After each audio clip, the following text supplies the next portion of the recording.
Mēs atrodamies biedrības Maltas ordeņa palīdzības dienesta telpās, Saldū, Striķu ielā 1. Biedrība Latvijā ir dibināta 2021. gada augustā. Sākotnēji kā divas vienības, Rīga un Saldus. Šobrīd mums ir izdevies nedaudz paplašināties un ir izveidotas arī dažas brīvprātīgo vienības citviet Latvijā. Savu darbību Saldū biedrība uzsāka tieši ar zupas virtuvi. Tā darbojas Saldus Romas katoļu baznīcas telpās jau vairākus gadus, bet bija nonākusi krīzes situācijā un tika lemts jautājums par šīs zupas virtuves slēgšanu.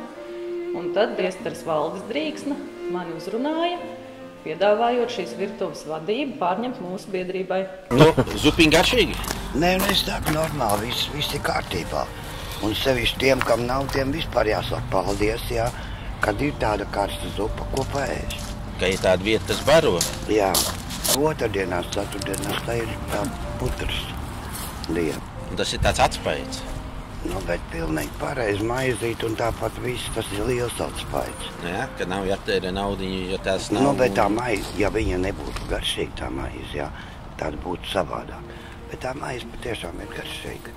Un tāpat bulciņas, jā, trešdienās, piekdienās dod. Man prieks. Vai ne? Man arī, ka tu šodien esi. Šorīt jau jūs nāksiet man pēc pakām, ne? Cikos ir 10? Labi. Jā? Jā. Es jau tad aizvedīšu.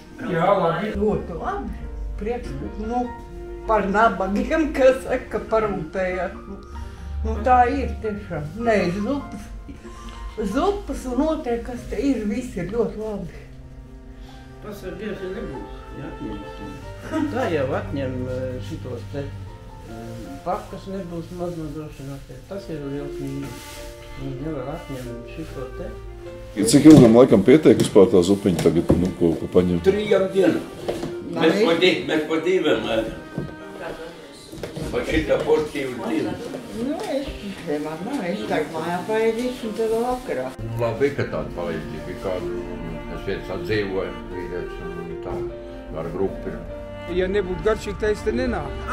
Redz, prieks dzirdēt. Jā.